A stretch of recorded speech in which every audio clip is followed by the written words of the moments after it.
Good morning बच्चों। हाँ, बहुत अच्छे, शाबाश। अब नहीं पता चला कि किसका आवाज सबसे ज्यादा है, बराबर से थे। चलिए वह बस है। हाँ, आज अरिजीत सिंह पीछे छूट गए, मीका सिंह आ गए। चलिए देखिए, कल हम लोगों ने कैरेक्टरिस्टिक्स ऑफ क्लीवेज कंप्लीट किया, नहीं? सारे के सारे क्लीवेज के कैरेक्टरिस्टिक्स हमने लिख भी दिए। अब हमें यह सीखना है कि प्रोसेस ऑफ क्लीवेज कैसे चलती है, ठीक है ना? How process of cleavage takes place. और देखिए, जाइगोट के बनने के तुरंत बाद का मतलब ये नहीं कि बस जाइगोट बना और एकदम से स्टार्ट हो गया। जाइगोट बनने के 30वें घंटे में, यानी कि 30th hour of the formation of zygote, क्या होता है? There is a first division takes place in the zygote. ठीक है, पहला डिवीजन जाइगोट में स्टार्ट होगा। लेकिन देखिए, इसको एक्चुअली हम लोगों ने दो पार्ट्स में डिवाइड किया हुआ है। ठीक है, हम लोगों ने इसको कितने पार्ट्स में डिवाइड किया है? दो में। पहला क्या है? फॉर्मेशन ऑफ मॉर्यूला, और दूसरा क्या है? Formation of blastocyst. ठीक है, एक बात आपको पता चल गया है कि आप ह्यूमन एग के कंडीशंस को पढ़ रहे थे। ह्यूमन एग के कंडीशन में यॉक की मात्रा निग्लिजिबल है या फिर प्रेजेंट नहीं है। तो हमारे यहां बहुत लिमिटेड कंडीशन में ही डिवीजन ऑफ जाइगोट की पॉसिबिलिटीज बनती है, क्योंकि हमने आपको ऑलरेडी मेंशन कराया है कि अमाउंट ऑफ ड्यूट्रोप्लाज्म या amount of York decides the range of division in zygote. कि कितना डिवीजन जाइगोट में होगा, ये कौन डिसाइड कर रहा है? Amount of deutoplasm. और अमाउंट ऑफ ड्यूट्रोप्लाज्म जो है वो काफी कम है हमारे यहाँ। तो हमारे बहुत लिमिटेड कंडीशंस है for the division of zygote. और दूसरा, क्लीवेज का जो सबसे इंपॉर्टेंट काम है वो क्या है? नॉर्मल सेल साइज को अटेन कर लेना। अगर हमारा सेल, ठीक है, क्लीवेज के प्रोसेस के बाद नॉर्मल सेल साइज को अटेन कर लेगा, तो जहां अटेन कर लेगा वहीं पर हम उसको क्या देख लेंगे कि वो स्टॉप कर गया, वो प्रोसेस वहीं पर स्टॉप कर गया। तो देखिए, अगर हम रफली बात करें तो आपको ये पता होना चाहिए कि टोटल जो सेल्स हमारे पास बनते हैं, ठीक है, क्लीवेज के दौरान जो टोटल नंबर ऑफ सेल्स बनते हैं उनकी कुल संख्या कितनी होती है? 32। तो हम लोग कहते हैं कि जो मैक्सिमम कंडीशन है वो कितनी है? 32 सेल्ड स्टेज के। ठीक है, और यही 32 सेल्ड स्टेज जो होते हैं वो बनने के बाद रीअरेंजमेंट के प्रोसेस में जाते हैं। रीअरेंजमेंट होता है उनका, और इसी रीअरेंजमेंट से क्या बनते हैं? Finally there is a formation of blastocyst. ठीक है, क्या बनाते हैं वो? ब्लास्टोसिस्ट बनाते हैं। कोई दिक्कत नहीं है। दूसरा कि अगर कोई पूछे कि अच्छा एक बात बताओ, क्लीवेज के प्रक्रिया में या क्लीवेज के प्रोसेस में जो सेल्स बनते हैं, भाई सेल बनेगा ना, एक सेल दो सेल में डिवाइड करेंगे, फिर ऐसे ऐसे करके डिवाइड करेंगे, तब तो 32 बनेंगे। तो ये जो सेल्स होते हैं उनका नाम क्या है? ठीक है, what is the name of that cells formed by the cleavage process? तो अभी लिखवाए थे, उसको हम लोग क्या कहते हैं? ब्लास्टोमियर कहते हैं। क्या कहते हैं इसको? ब्लास्टोमियर कहते हैं। ठीक है, अब देखिए, अब जरा प्रोसेस को ध्यान से समझेंगे। प्रोसेस थोड़े विचित्र हैं, थोड़े अलग किस्म के हैं, थोड़ा इसको समझने की जरूरत है। देखिएगा, सबसे पहला जो हमारा फेज है वो क्या है? फॉर्मेशन ऑफ मॉर्यूला का। अब देखिए, फॉर्मेशन ऑफ मॉर्यूला की शुरुआत कैसे होते हैं? जैसे ही हमारा जाइगोट बन जाता है, ठीक है, बनने के लगभग 30वें घंटे में, जो अभी हमने लिखा भी है, ठीक है ना, 30th आवर में पहली डिवीजन जो है वो शुरू होती है। ठीक है, first division starts after the formation of zygote at 30th hours of the zygote formation. यानी टोटल जाइगोट फॉर्मेशन का 30वें घंटे जो है उन्हीं में ये क्या करते हैं? फॉर्मेशन ऑफ मॉर्यूला के बनने की प्रक्रिया की शुरुआत होती है, नहीं? तो देखिए, यहां पर 30वां घंटा है आपका, और यहां पर पहला डिवीजन होगा, फर्स्ट डिवीजन। और ये जो पहली डिवीजन की प्रक्रिया होगी, समझिएगा इसको, ये कैसे होंगे?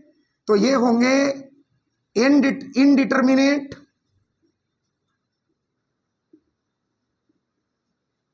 दूसरा होलोब्लास्टिक, और तीसरा अनइक्वल,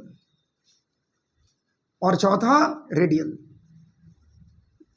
चारों मैंने अलग अलग लिख दिया। कैसे होते हैं ये? अनइक्वल डिवीजन होते हैं, रेडियल डिवीजन होते हैं, रेडियल समझते हो, रेडियस के थ्रू। और तीसरा क्या है आपका? होलोब्लास्टिक, यानी पूरे के पूरे जो जाइगोट है उनमें डिवीजन, यानी पूरा का पूरा जाइगोट डिवीजन में भाग लेगा। होलो का मतलब होता है संपूर्ण, ठीक है। और क्या है आपका इनडिटर्मिनेट। देखिए बहुत सारे ऐसे लिविंग ऑर्गेनिजम्स हैं जिनमें पहला डिवीजन ऑफ जाइगोट डिसाइड कर देता है फेट ऑफ एम्ब्रियो, कि कौन सा पार्ट क्या बनाएगा, ये पहले डिवीजन से डिसाइड हो जाता है। हमारे पास ऐसा कोई कंडीशन नहीं है। हमारे डिवीजन होंगे जरूर, लेकिन उससे ये पता नहीं चलेगा कि आने वाले टाइम में कौन सा पार्ट किस पर्टिकुलर चीज का निर्माण करेगा, ठीक है, कौन सा पार्ट पर्टिकुलर ऑर्गन या ऑर्गेनोजेनेसिस में कैसे पार्टिसिपेट करेगा, ये हमको नहीं पता। यानी फेट ऑफ एम्ब्रियो के बारे में एक डिवीजन से हमें कोई आइडिया नहीं लगने जा रहा है। इसीलिए ये कैसे डिवीजन होते हैं, इनडिटर्मिनेट होता है। अब समझ में आ रहा है। दूसरा क्या है, ये कैसे हैं, रेडियल है, यानी रेडियल एक्सिस के थ्रू हो रहे हैं। तीसरा क्या है, ये होलोब्लास्टिक है, यानी पूरा का पूरा जो जाइगोट है वो इसमें इंगेज हो रहा है, ठीक है। और चौथा क्या है, चौथा है अनइक्वल हो रहे हैं, यानी जब भी डिवीजन होगी तो दो अनइक्वल साइज्ड सेल का फॉर्मेशन होगा। अब देखिए दो अनइक्वल सेल साइज का फॉर्मेशन हो रहा है मान लीजिए, ठीक है। तो जो बड़ा सेल है उसको हम लोग क्या कहेंगे, उसको हम लोग कहेंगे मैक्रोमियर। क्या कहेंगे उसको, मैक्रोमियर। और जो छोटा सेल होगा उसको हम लोग क्या कहेंगे, उसको हम लोग कहेंगे माइक्रोमियर। जो बड़े सेल होंगे उनको क्या कहेंगे, मैक्रोमियर, और जो छोटे छोटे सेल होंगे उनको क्या कहेंगे, माइक्रोमियर। तो कितने सेल बने पहली बार में, दो। अब क्या हो रहा है, अब फिर ये सेल जाएगा डिवीजन में, लेकिन कौन सा, तो ध्यान दीजिएगा छोटा वाला सेल जो है वो डिवीजन में नहीं जा रहा है। तो जो डिवीजन में जाएगा वो कौन सा सेल होगा, मैक्रोमियर। सो नेक्स्ट डिवीजन यानी सेकंड डिवीजन में क्या होगा, macromere will participate in the division. और ये कब होगा, 60वें घंटे में होगा, ठीक है। 30 के बाद सीधे डबल हो गया, कौन सा घंटा आ गया, ये 60th hour of first division. और 60वें घंटे में जब ये डिवीजन होगा तो कहा जाता है कि ये कैसा होता है, मेरीडियोनल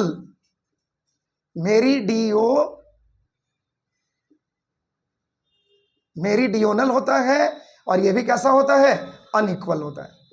मेरीडियोनल का मतलब होता है वर्टिकल, ठीक है। इनका डिवीजन कैसा हो रहा है, वर्टिकल डिवीजन हो रहा है। और दूसरा कि अभी भी डिवीजन की प्रक्रिया अनइक्वली है। इसका मतलब क्या हुआ, इसका मतलब कि यहां पर कितने सेल बनेंगे, दो और सेल बनाएंगे। ये तो जस का तस रह गया, समझिएगा, ये तो जस का तस रह गया। लेकिन ये क्या है, ये फिर से डबल हो रहा है। तो डबल होगा तो क्या बनाएगा, अनइक्वल है, तो एक बड़ा सेल और एक क्या बनाएगा, छोटा सेल। तो टोटल नंबर ऑफ सेल्स कितने बने, 3। टोटल नंबर ऑफ सेल्स कितने बने भाई, 3। ध्यान दीजिएगा, अभी तक आपने सेल डिवीजन में कभी भी 3 सेल के बनने की प्रक्रिया नहीं देखी, देखिएगा नहीं, पहली बार आप देख रहे हैं 3 सेल बन रहे हैं एक बार में। और ऑब्वियस सी बात है कि 3 सेल का कॉन्सेप्ट सच में नहीं है हमारे पास।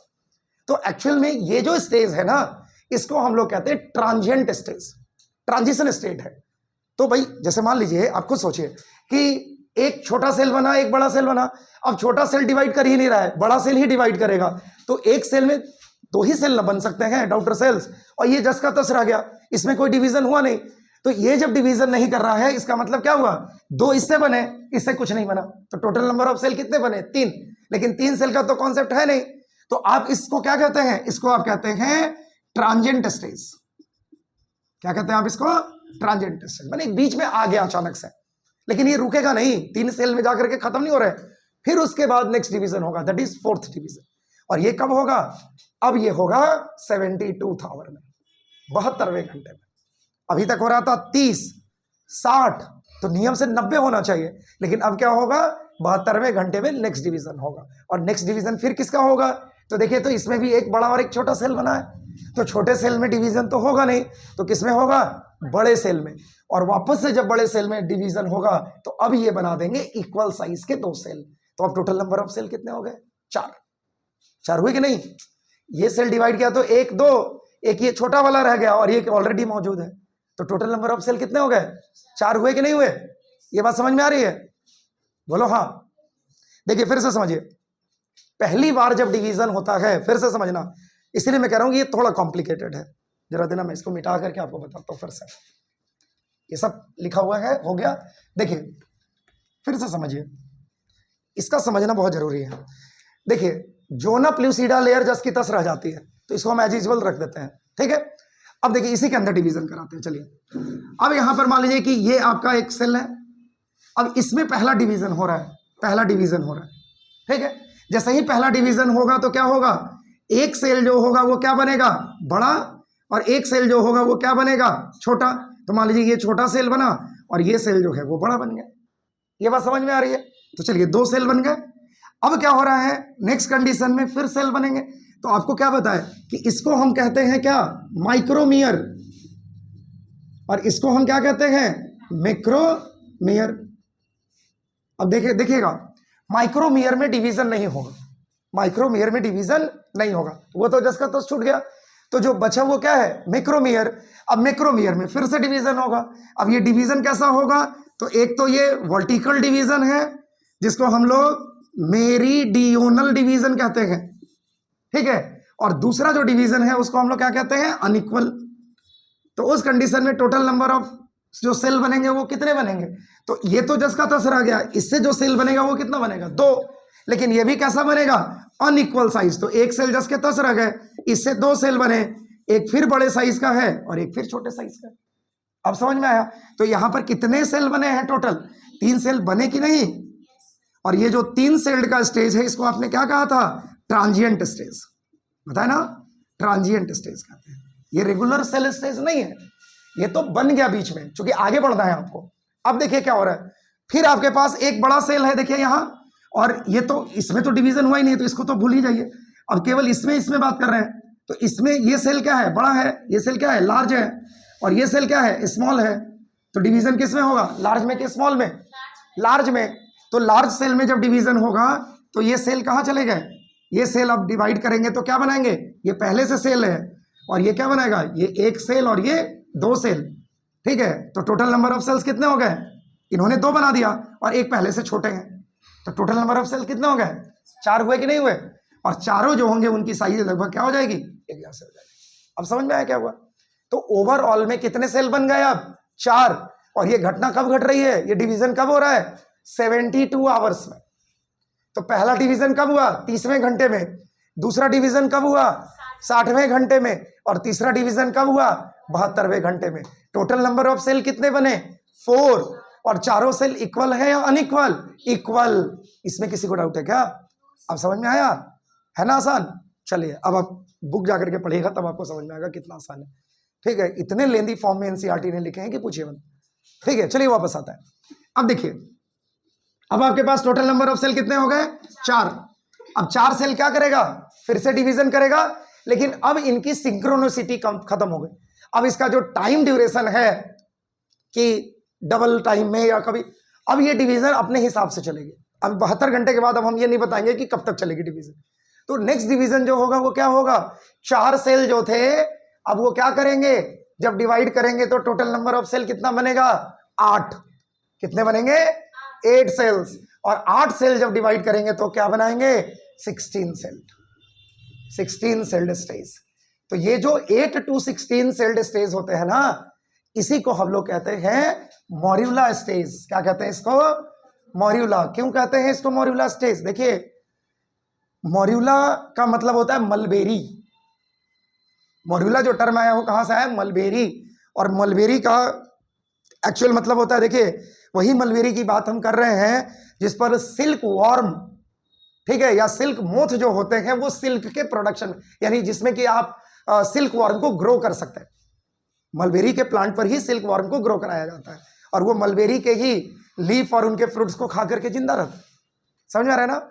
ऐसे ही उसको शायद हम लोग कहते हैं सहतूत।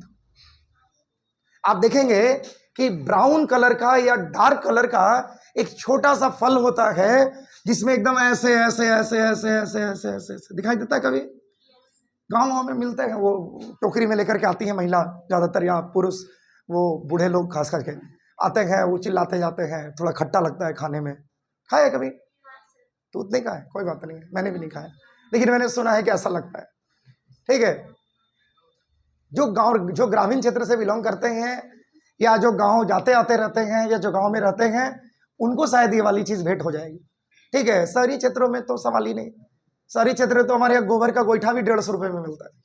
नहीं, और बैंगलोर चले जाइए, वो कहेगी गाय किस लिए पाले हो, तो कहेगी गोईठा के लिए, ठीक है, दूध के लिए ना, तो दूध से ज्यादा तो महंगा गोईठा बिक रहा है आज के डेट में। आप जाकर के देखिए फ्लिपकार्ट पे, ठीक है, ऑनलाइन जाकर, ऑनलाइन स्टोर्स पर जाकर के देखिए, अमेजोन पर जाकर के देखिए, 4 गोईठा 200 रुपया। इससे बढ़िया व्यापार और क्या हो सकता है। अब कुछ नहीं करते, उसमें क्या करते हैं, उसमें लिखा हुआ रहता है, मैं तो एक बार देख रहा था, मुझे भी किसी ने बताया कि सर पता है अमेजोन पर गोईठा भी मिलता है, ठीक है। तो मुझे उस समय नहीं पता था, सच्चाई आज से 2-3 साल पहले की बात है। तो मैंने जाकर के सर्च किया काउड, पहले तो गोईठा का अंग्रेजी भूला गया सा, तो फिर काउडंग केक, तो काउडंग केक जब सर्च किया तो उसमें आने लगे, वो खाली 200-300 नहीं है, वो 500-700 के भी हैं, 3-3-4-4 के पीस, इसलिए क्योंकि उसमें क्वालिटी।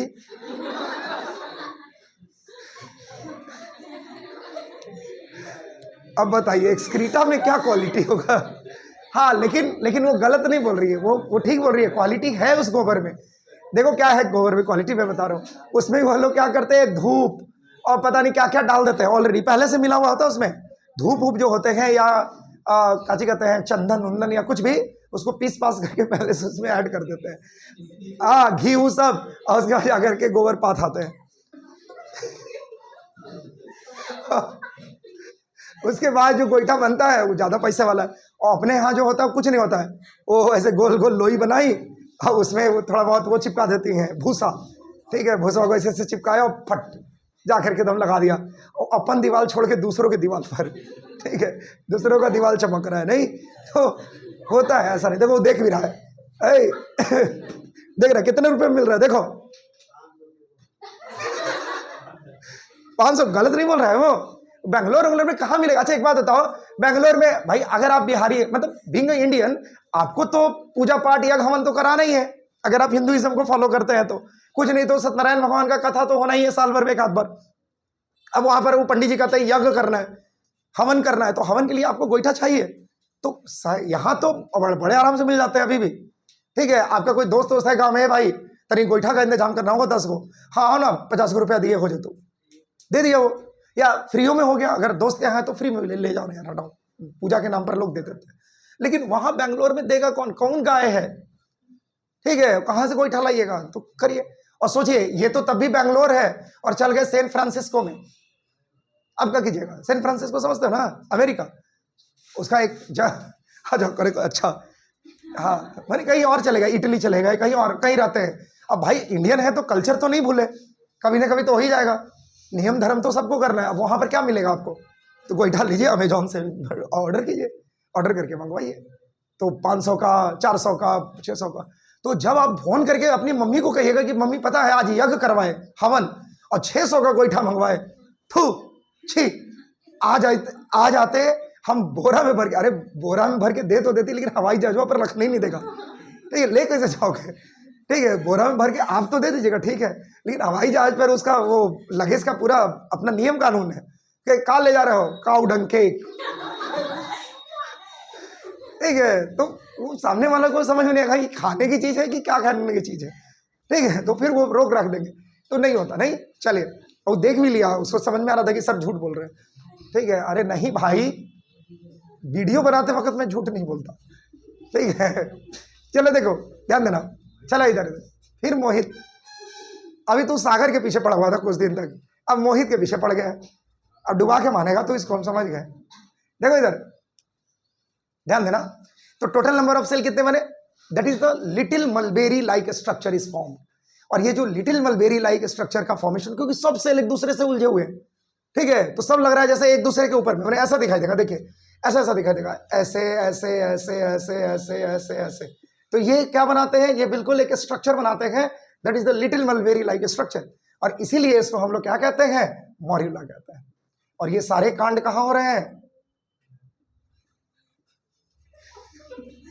ये सारी चीजें कहाँ हो रही है, फेलोपियन ट्यूब के अंदर हो रही है। कहाँ हो रही है, पिटा जाएगा, ये कहाँ हो रही है, हालांकि टर्म मैंने भी गलत यूज किया, ठीक है, ये प्रोसेस कहाँ हो रही है, फेलोपियन ट्यूब में हो रही है। ये बात समझ में आ गई। चलिए अब क्या हो रहा है, फेलोपियन ट्यूब में बन गए, मॉर्यूला कंप्लीट हो गया। अब क्या हो रहा है, ये जो मॉर्यूला है, अब वो क्या करेगा, अब वो मूव करते करते लुढ़कते लुढ़कते कहाँ चला जाएगा, टू द यूट्रस। अब ध्यान से समझना, अब ये कहाँ पहुंच गया भाई, यूट्रस के अंदर। अब ध्यान दीजिएगा, अब जैसे ही ये यूट्रस के पास पहुंचेगा, क्या होंगे? There is the last division. अब ये डिवीजन का जो कंडीशन है वो कैसे होगा? क्योंकि ऑलरेडी मोरिल्ला के पास कितने सेल्ड स्टेज हैं? 16। तो जब 16 सेल्ड स्टेज हैं तो एक बार और माइटोसिस करें, और जैसे ही माइटोसिस होगी टोटल नंबर ऑफ सेल्स कितने बन गए? 32 सेल्ड स्टेज। और ये जो सब 32 सेल्ड स्टेज होते हैं इसको हम ब्लास्टोसिस्ट नहीं कहेंगे, अभी भी हम इसको ब्लास्टोमियर ही कह रहे हैं। क्या कह रहे हैं हम लोग? इसको भी ब्लास्टोमियर कह रहे हैं, क्योंकि ये बहुत इनिशियल कंडीशन है। अभी केवल और केवल सेल्स बने हैं 32, लेकिन अभी इनमें रीअरेंजमेंट नहीं हुई है। तो ध्यान दीजिएगा, कुछ सेल्स जो होते हैं वो कंपैरेटिवली बड़े साइज के होते हैं, और कुछ सेल जो होते हैं वो कंपैरेटिवली छोटे साइज के होते हैं। कंपैरेटिवली बोल रहा हूं, ध्यान दीजिएगा, ठीक है? कंपैरेटिवली बड़े और कंपैरेटिवली छोटे साइज के। ये बात समझ में आ रही है? तो क्या होता है? There is a rearrangement of cells takes place. जैसे ही 32 सेल्ड स्टेज कंप्लीट हो गए, क्या होगा? रीअरेंजमेंट ऑफ सेल्स होंगे। क्या होंगे? Rearrangement of cells. और इस रीअरेंजमेंट में क्या होगा कि जो कंपैरेटिवली बड़े साइज के सेल हैं वो सब चले जाएंगे पेरिफेरल रीजन पर, मतलब आगे ऊपर के हिस्से में, ठीक है? और क्या बना देंगे? एक स्ट्रक्चर बनाना शुरू करेंगे। ये बड़े जो सेल्स हैं ये सब आ गए कहां? इधर ऊपर वाले साइड में। और कितना लेयर बनाएंगे? 2। कितना लेयर बनाएंगे? 2। इन्होंने दो लेयर बना लिया, ठीक है? और अंदर में क्या है? छोटे छोटे साइज वाले सेल्स हैं। क्या है? छोटे छोटे साइज के सेल है, और सब इधर उधर है, अभी सब रेंडम है। अब क्या होगा? अब यहां पर ये जितने भी छोटे साइज के सेल होंगे वो एक साइड में मूव करेंगे। किधर जाएंगे? एक साइड में। लेकिन उससे पहले ध्यान दीजिएगा, ये जो ऊपर वाला जो सेल बना ना भाई, ये जो ऊपर वाले जो सेल्स बनते हैं, अरेंजमेंट होती है, इस लेयर को हम लोग कहते हैं, चूंकि 2 लेयर बन गया सेल का, इसको हम लोग कहते हैं ट्रोफोब्लास्ट। क्या कहते हैं इसको? ट्रोफोब्लास्ट। या इसी को हम लोग कहते हैं ट्रोफोइक्टोडर्म। इनका काम इम्ब्रियो को बनाने में नहीं है, ठीक है? ये इम्ब्रियो प्रॉपर को बनाने में पार्टिसिपेट नहीं करते। ये बात समझ में आ रही है? अब ये कहां आ गए हैं? यूट्रस के पास है।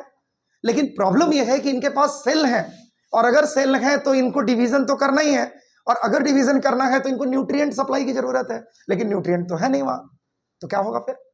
तो देखिए, जैसे ही ट्रोफोइक्टोडर्म या ट्रोफोब्लास्ट बनेंगे वैसे ही क्या होगा? यूट्रस की जो लाइन होती है, हमने आपको पढ़ाया है कि एंडोमेट्रियम की जो लाइन होती है उसको हम लोग क्या कहते हैं? कि it is highly vascular in nature, और दूसरा it is glandular in nature. पढ़ा है ना? तो ये ग्लैंड की तरह बिहेव करते हैं, और क्या करते हैं? वो सिक्रीट करते हैं एक स्पेसिफिक केमिकल को, या कह लीजिए कि एक स्पेसिफिक फ्लूइड को, जिसको हम लोग कहते हैं यूट्राइन मिल्क। क्या कहते हैं उसको हम लोग? Uterine milk. ये न्यूट्रिशियस है। और ट्रोफोइक्टोडर्म का काम ये है कि वो उस मिल्क को क्या करेगा? लेगा वहां से, और लेकर के कहां भेजना शुरू करेगा? अंदर के हिस्से में, इधर अंदर में डालना शुरू करेगा। अब जब अंदर में डालेगा तो अंदर के जो सेल्स हैं वो क्या होंगे? वो उसको लेंगे, उस न्यूट्रिशियस मटेरियल को, और क्या करेंगे? अपना डिवीजन करना शुरू करेंगे। और डिवीजन करेंगे, और साथ साथ इनकी अरेंजमेंट जो है वो किसी एक साइड में शुरू हो जाएगी। यानी अरेंजमेंट जो है वो एक साइड में करना शुरू करेंगे। और जब ये अरेंजमेंट एक साइड में शुरू करेंगे तो देखिए कैसा दिखाई देगा? ये ऐसा दिखाई देने लगेगा। देखिए ऐसा, इसको हम लोग कहते हैं, देखिए नॉब लाइक स्ट्रक्चर, ये ऐसा दिखाई दे रहा है, ठीक है? यहां पर अगर एक टिप लगा दी जाए ऐसा वाला, तो ये नॉब लाइक स्ट्रक्चर है। ये नल है, उल्टा हो गया, सीधा कर दिएगा तो ये है ना नॉब लाइक स्ट्रक्चर। इसीलिए इसको हम लोग क्या कहते हैं? अब इम्ब्रियोनल नॉब कहते हैं। क्या कहते हैं इसको? इम्ब्रियोनल नॉब। और बीच में देखिए, बीच में जगह बच गया। सब जब एक साइड चले गए तो अंदर में इधर का तो पूरा स्पेस बच गया। अब ये जो स्पेस होता है ये खाली है, इसको हम लोग क्या कहेंगे? ब्लास्टोसील कहेंगे। क्या कहेंगे इसको? ब्लास्टोसील कहेंगे। ये बात समझ में आ रही है? क्या हुआ? सबसे पहले क्या हुआ? ट्रोफोइक्टोडर्म बन गए, 2 लेयर्स के फॉर्म में आ गए। बड़े सेल्स थे, अंदर में छोटे सेल्स हैं। जैसे ही ट्रोफोइक्टोडर्म बनेंगे क्या हो जाएगा? ये विड्रॉ करेंगे यूट्राइन मिल्क को और अंदर भेजना शुरू करेंगे। अंदर जब ये पहुंचेंगे तो जो सेल्स होते हैं छोटे छोटे से, वो क्या करेंगे? उस न्यूट्रिएंट्स को लेंगे और डिवीजन की प्रक्रिया में भाग लेंगे। डिवीजन की प्रक्रिया में भाग लेने के साथ साथ ये क्या करेंगे? इनमें भी रीअरेंजमेंट होगी। और कैसी होगी? तो ये इनकी शिफ्टिंग एक साइड में हो जाती है, खास करके एनिमल वेजिटल पोल के एक्सिस के ऊपर में। ठीक है, जिसमें इनका जो एक्चुअल एरिया होता है वो एनिमल पोल के साइड में होता है। अब समझ में आ गया? तो इस तरीके से ये क्या बना देंगे, नॉब लाइक स्ट्रक्चर। सब एक तरफ चले जाओ, ये सब एक तरफ चले गए, तो बीच में ये जगह क्या हो गया, खाली हो गया। खाली जगह को क्या कहते हैं हम लोग बायोलॉजी में, सिलोम। और ये किसका सिलोम है, ब्लास्टोमियर का, इसलिए हम लोग इसको क्या कहते हैं, ब्लास्टोसिल कहते हैं। इसमें किसी को दिक्कत है? लेकिन ट्रोफो इक्टोडर्म क्या कर रहे हैं, ट्रोफोब्लास्ट क्या कर रहे हैं, एकदम मन नहीं लगता पढ़ने में आपका, ठीक है। ट्रोफो इक्टोडर्म या ट्रोफोब्लास्ट जो है वो क्या करता है, वो उस यूट्राइन मिल्क को खींच रहा है, खींचते जा रहा है। तो भाई जितना वो इस्तेमाल करेंगे सेल्स उतना तो कर लेंगे, लेकिन जो बच जाएगा उसको क्या करेंगे, स्टोर करेंगे। तो यहां पर क्या हो रहा है, यूट्राइन मिल्क जो है वो स्टोर होते जा रही है, और स्टोर होते होते होते होते क्या होते चले जा रहे हैं, धीरे धीरे धीरे धीरे वो सॉलिडिफाइड होते जा रहे हैं। धीरे धीरे वो क्या हो रहे हैं, सॉलिडिफाइड। तो जब ये पूरा एरिया यूट्राइन मिल्क से भर जाएगा, ध्यान दीजिएगा, और ये पूरा सॉलिड हो जाएंगे, तो ये क्या बना देंगे, सिस्ट लाइक स्ट्रक्चर। सिस्ट समझते हो, सिस्ट का मतलब होता है लाइक ग्लैंडुलर स्ट्रक्चर। सिस्ट जैसे कैसे एक गुमड़ निकल आता है, क्या है, सेल है वो, लेकिन आपको कैसा दिखाई देता है, टफ, आपको लगता है घाव जैसा, ठीक है। जो ट्यूमर जो निकल करके आ जाते हैं कहीं पर भी बॉडी के किसी भी पार्ट में, वो क्या है, एक्चुअल में सेल्स है, लेकिन ढेर सारे सेल जमा हो रहे हैं, तो जमा होकर के वो क्या बना दे रहे हैं, सॉलिड स्ट्रक्चर बना दे रहे हैं ना। तो उसको हम लोग क्या कहते हैं, सिस्ट कहते हैं, समझ रहे हैं, या उसी को हम लोग क्या कहते हैं, ट्यूमर कहते हैं। उसी तरीके से जब ये जमा हो रहे हैं एक जगह पर और सॉलिडिफाइड हो रहे हैं, तो ये भी क्या बना रहे हैं, cyst like structure. Solid form को क्या कहते हैं, सिस्ट। और कहां बन रहे हैं, इस रीजन में, तो इसका नाम क्या हो जाएगा, ब्लास्टोप्लस सिस्ट। तो ये क्या बना दिए, देखिए बन गया ना, क्या बना दिए, ब्लास्टोसिस्ट बना दिए, इधर लिख देते हैं, क्या बना दिए, ब्लास्टोसिस्ट बना दिया। यही तो बनना था, यही तो बनना था ना। अब देखिए, अब ये जो इम्ब्रियोनल नॉब के सेल हैं वो आगे जाकर के गैस्ट्रुलेशन में पार्टिसिपेट करेंगे, ठीक है, और क्या बनाएंगे, 3 जर्म लेयर, उसके बारे में हम पढ़ेंगे। तो आप कहेंगे कि सर ठीक है, ये तो इम्ब्रियो के फॉर्मेशन में पार्टिसिपेट कर गया अंदर वाला, लेकिन बाहर वाला क्या करेगा, बाहर वाला इम्ब्रियो में पार्टिसिपेट नहीं करता है, इम्ब्रियो नहीं बनाता, लेकिन ये क्या क्या बनाता है, ध्यान से समझिएगा, 2 लेयर्स बनाते हैं। बहुत सवाल पूछे जाते हैं ट्रोफो इक्टोडर्म से। जो पहला लेयर होगा ट्रोफो इक्टोडर्म का, वो आगे जाकर के क्या बना देगा, एमनियन, क्या बना देगा, एमनियन। और जो नीचे वाला लेयर है वो क्या बना देगा, कॉरियन, क्या बना देगा, कॉरियन। एमनियन जो होते हैं वो क्या बनाते हैं, protective covering to the developing embryo. Developing embryo का प्रोटेक्टिव कवरिंग बनाते हैं, समझ में आ रहा है ना। वो जो कल बताया था ना कि एक झिल्ली नुमा स्ट्रक्चर होती है जिसके अंदर एम्ब्रियोनिक डेवलपमेंट होती है, और वो जो झिल्ली नुमा स्ट्रक्चर है उनको हम क्या कहते हैं, एमनियोटिक मेम्ब्रेन कहते हैं। क्या कहते हैं उसको, एमनियोटिक मेम्ब्रेन। और एमनियोटिक मेम्ब्रेन का मतलब क्या, वो किससे से बने हैं, एमनियन से। तो क्या बना ये, एमनियन। और दूसरा कहेंगे सर क्वारियन फिर क्या करेगा, तो अभी आने वाले टाइम में आप पढ़ेंगे प्लासेंटा। प्लासेंटा के फॉर्मेशन में क्वारियन का बहुत इंपॉर्टेंट रोल होता है ह्यूमन बीइंग में, इसीलिए ह्यूमन प्लासेंटा को हम लोग क्वारियोनिक प्लासेंटा कहते हैं। तो दोनों का मतलब समझ में आ गया। तो डायरेक्टली इम्ब्रियो में पार्टिसिपेट किया, इम्ब्रियो के बनने में नहीं किया, एक इम्ब्रियो के प्रोटेक्शन में किया और एक इम्ब्रियो के न्यूट्रिएंट्स के लिए मदर के साथ कनेक्टिविटी के रिस्पॉन्सिबिलिटी को मेंटेन किया। अब समझ में आया। और अंदर वाले तीनों सेल्स आगे जाकर के, अंदर वाले जो इम्ब्रियोनल नॉब होंगे वो आगे जाकर के क्या करेंगे, 3 अलग अलग किस्म के लेयर्स बनाएंगे, एक्टोडर्म, मेसोडर्म और इंडोडर्म। पहले इंडोडर्म, फिर मेसोडर्म, फिर एक्टोडर्म। क्लियर। तो इस तरीके से ब्लास्टोसिस्ट का फॉर्मेशन कंप्लीट हो गया। किसी को समस्या, बोलिए नहीं। चलिए तो आज इसको यहां तक रहने देते हैं। जय हिंद।